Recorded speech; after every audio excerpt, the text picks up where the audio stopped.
Welcome to This Explainer. Today, we're diving into a genuinely fascinating topic together: the tiny, almost invisible decisions that are quietly building the exact lives we are living right now. We so often fall into the trap of thinking that massive life changes require these massive, dramatic actions. But as we'll see today, it's actually all about your daily patterns. It's about how you move through your day and the exact mindset you carry into a room. Wanting isn't the hard part.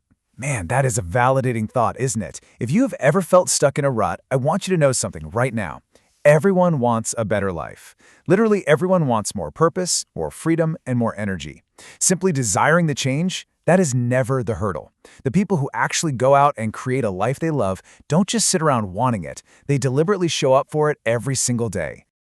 Okay, let's dive into this. We are officially tossing out toxic hustle culture and those hollow, fluffy mantras, and we're replacing them with real, science-backed principles.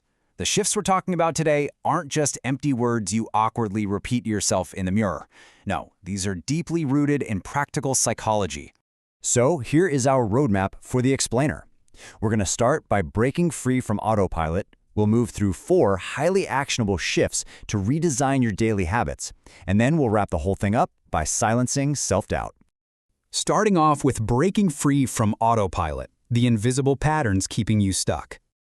And that brings us perfectly to Shift 1. Show up now. Be the version of you who already has what you want. Highly successful people recognize when they're playing a role they've completely outgrown, and they take deliberate, immediate steps to break free from it. You simply cannot wait for a brand new life to magically arrive before you start acting like the person who actually lives it. And the science behind why this works is a concept called embodied cognition.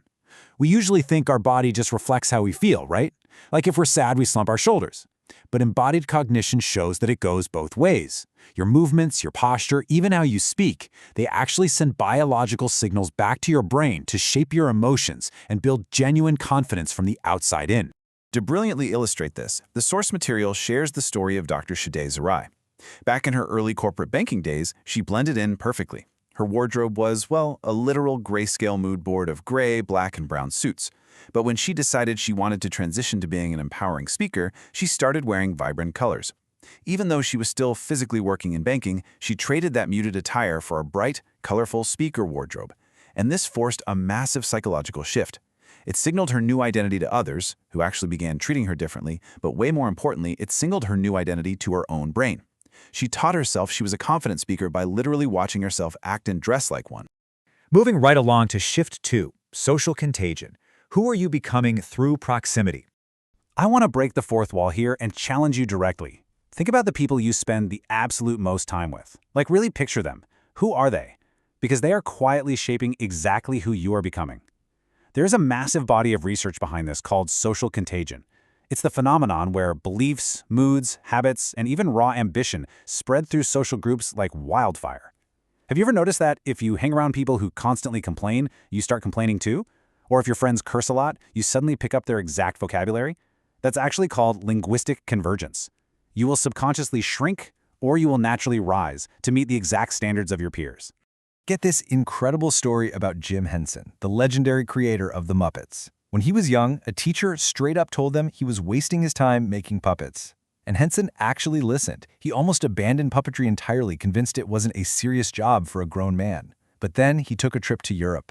And over there, he found a community where puppetry was celebrated as profound, serious art. Suddenly, he was surrounded by supportive peers who completely loved puppets. That physical proximity completely reframed what was possible for him, and he came back absolutely fired up to create the iconic characters we all know today. So the crucial point is, you absolutely need to be around people doing big things. But there's a catch here. When you're around highly successful people, it is so easy to fall into toxic comparison, right? Thinking, oh wow, look at how far ahead they are, I'm totally failing. Instead, you must reframe that twinge of jealousy into a scientific learning opportunity. Shift into curious emulation. Ask yourself, look at how far ahead they are. What can I learn from them? One path leads straight down a spiral of self-doubt, the other leads to explosive growth. Let's move to Shift 3, Sacred Attention, the gatekeeper of your future. Every single time you give your attention to endless doom scrolling, passive complaining, or office gossip, you are actively training your brain to focus on low-value distractions. In psychology, attention is considered one of our most strictly limited cognitive resources. It works through a mechanism called selective attention, meaning your brain filters the whole world based on what it already thinks is relevant. So if you train it on negativity, it uses confirmation bias to lock you into a narrow, stuck mindset, basically always finding evidence for why you can't succeed. You've got to be highly, highly protective of your focus. To actually take control of your attention, try running an attention audit. A student named Jay used this brilliant framework where he split his attention into 3 buckets: input, output, and recovery.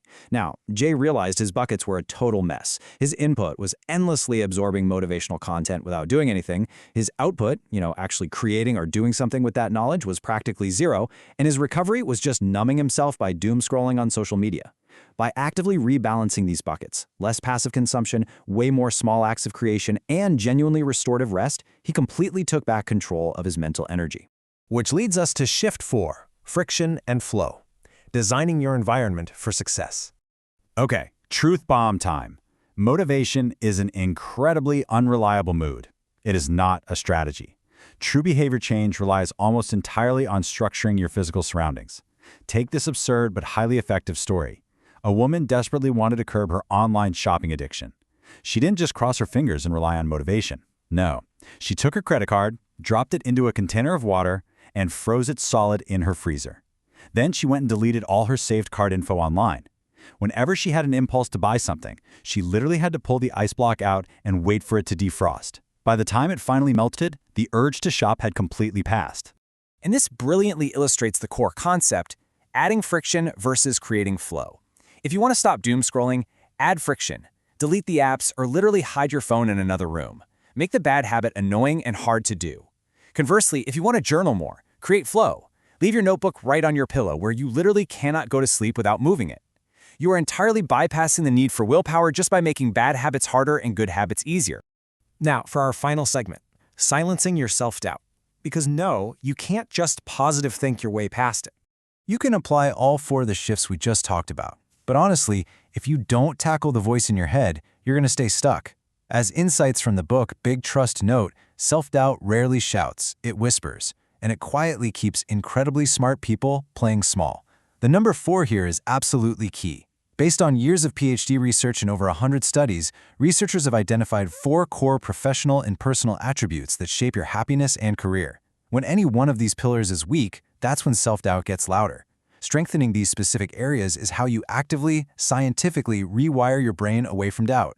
So as we wrap up this explainer, I want to leave you with a really specific, provocative question to chew on. What is one single behavior you want more of in your life, and how can you design your environment right now so that it takes less than 60 seconds to start? Seriously, don't wait for the perfect time. Show up for that life right now. Structure your environment, fiercely protect your attention, and watch everything change. Thanks so much for joining me on this explainer, and I can't wait to dive into our next topic with you.